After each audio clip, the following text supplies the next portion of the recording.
मध्य प्रदेश के छोटे से शहर खंडवा में रेलवे स्टेशन के पास एक भीड़ भाड़ वाली गली में 15 वर्षीय विवेक अपने पिता के साथ सब्जी का ठेला लगाता था। हर सुबह 4 बजे मंडी जाकर ताजा सब्जियां लाना और फिर स्कूल के बाद शाम तक दुकान पर बैठना, यही उसकी दिनचर्या थी। विवेक एक सामान्य सरकारी स्कूल में 10वीं कक्षा का छात्र था। उसके पास नए जूते नहीं थे, किताबें उधार की थीं, लेकिन उसकी आंखों में था एक सपना, एक बड़ा सॉफ्टवेयर इंजीनियर बनने का सपना, जो उसे बेंगलुरु की ऊंची इमारतों से कहीं दूर एक पुराने मोबाइल की टूटी स्क्रीन पर दिखता था। एक दिन स्कूल में कंप्यूटर साइंस की वर्कशॉप हुई। पहली बार उसने एक लैपटॉप को छुआ। वहां बैठे एक इंजीनियर ने कहा, कोडिंग वो चाबी है जिससे तुम अपनी दुनिया बदल सकते हो। विवेक ने उसी दिन ठान लिया, मुझे कोडिंग सीखनी है। लेकिन घर में मोबाइल तक ठीक से नहीं था, लैपटॉप और इंटरनेट तो बहुत दूर की बात थी। पिता ने कहा, बेटा, ये सब अमीरों के लिए होता है। हमारे जैसे लोग ठेला लगाएं तो ठीक है। विवेक का दिल टूट गया। उसने कुछ दिन तक किताबें बंद कर दी, खुद से नाराज हो गया। लेकिन माँ ने चुपचाप पुराने मोबाइल में यूट्यूब चलाया और कहा, देख बेटा, ये वीडियो फ्री में है, तू कोशिश तो कर। यूट्यूब ही उसका पहला मेंटर बना। उसने HTML, CSS, जावास्क्रिप्ट जैसे शब्द पहली बार सुने और धीरे धीरे समझने भी लगा। लेकिन असली मेंटर उसे स्कूल के कंप्यूटर लैब में मिला, नीरज सर। नीरज सर ने उसका उत्साह देखा और स्कूल की एक पुरानी डेस्कटॉप मशीन पर उसे प्रैक्टिस करने दी। विवेक ने एक छोटा सा वेब पेज बनाया, अपने पिता की सब्जी दुकान का ऑनलाइन मेनू।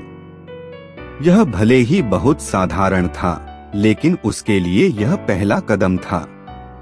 वह अब ठेले पर भी ग्राहकों से कहता, भैया, QR से ऑर्डर कर सकते हो। लोग चौंक जाते थे, लेकिन धीरे धीरे उसका आत्मविश्वास बढ़ने लगा। पड़ोस के लड़के मजाक उड़ाते, अरे, सब्जी वाले का बेटा इंजीनियर बनेगा। लेकिन विवेक ने जवाब देना बंद कर दिया। उसका जवाब था, मेरे काम से मिलेगा जवाब, बातों से नहीं। उसने ओपन सोर्स प्लेटफॉर्म गिटहब पर अपनी प्रोफाइल बनाई और हर दिन कुछ नया सीखता रहा। शहर में इंटरनेट कनेक्शन बहुत खराब था, तो वह रात 2 बजे उठकर डाउनलोड करता।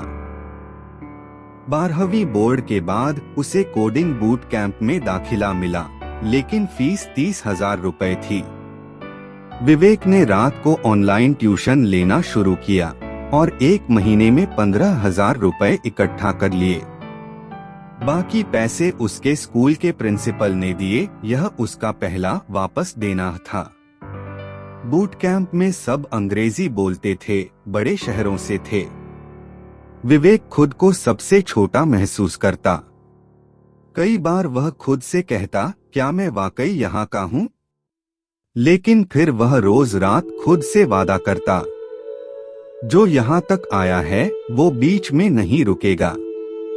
3 महीने बाद बूट कैंप के आखिरी दिन विवेक ने एक स्टार्टअप के लिए ऐप बनाया, लोकल फ्रेश, जो छोटे सब्जी विक्रेताओं को ऑनलाइन लाने में मदद करता था।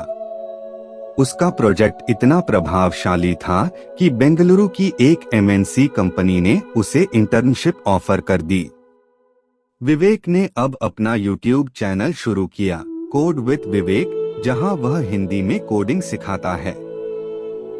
हर वीडियो की शुरुआत वो एक ही वाक्य से करता है, मैं विवेक हूँ, एक ठेले वाले का बेटा, और अगर मैं कोड कर सकता हूँ तो आप भी कर सकते हैं।